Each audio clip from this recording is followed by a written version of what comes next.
Hello everyone, welcome back to Dudino. In this lecture, we will be learning about Unity Asset Store. What is a Unity Asset Store, and we will be covering those objects. So let's begin. Unity Asset Store. What do you mean a asset store? In Unity, there is a different asset store that provides you a plenty of assets that is required for your project. So those are 3D models, images, textures, shaders, audio files. These are some of the assets that are provided in the Unity asset stores that helps us in building our project.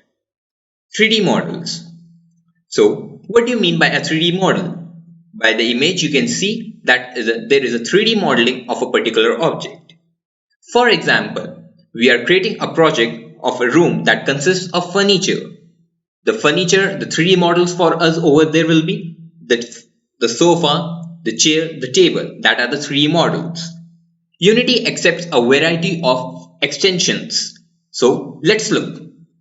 Like Autodesk Filmbox.fbx. You can create your own models over here and import those models into the Unity. .dae, .3ds, .dxf, .obj and .x.skp.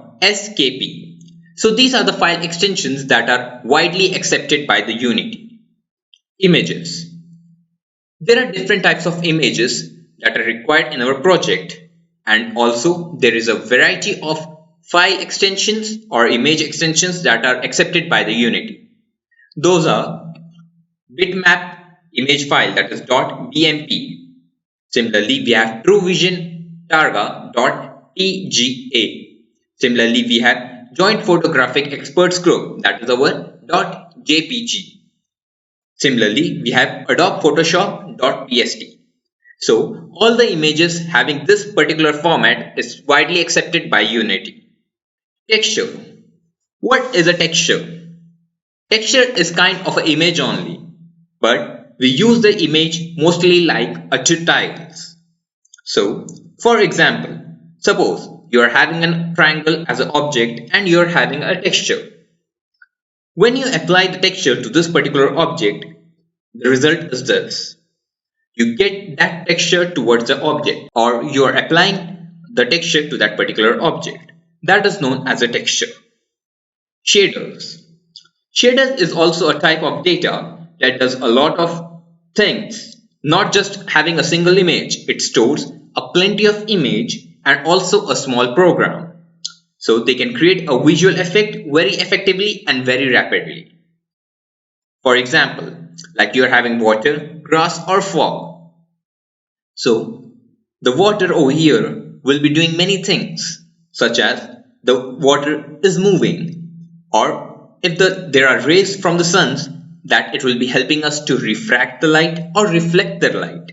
So these are some of the programs that are being programmed in a shader. Similarly, if you're talking about the grass, the movement of the grass will be programmed. Similarly, if you're talking about the fog. Audio. So, whenever you are adding a shader or whenever you are adding a 3D model, you need an audio for that. Suppose there is a flowing of water, you need an audio. So, Unity Asset Stores also provide you the audio in specific format, such as .mp3, that is most common, everyone know. Microsoft Wave, that is .wave format. Then we are having .ogg, Vorbis. This is also an audio format that is compatible with Unity. Similarly, we are having audio interchangeable file format. So these are some of the things or some of the important things that are being provided by the Unity Asset Store. You can access those stores and you can get these things for free of cost also, and even there are some of the pricing too. So Unity Asset Stores provide a plenty of things that you don't need to spend time, you just need to do a smart work over there. In our next lecture, we will be accessing Unity Asset Stores, and I will be giving you how to access the Unity Asset Stores and import the packages or import the models into your project. Till that, thank you.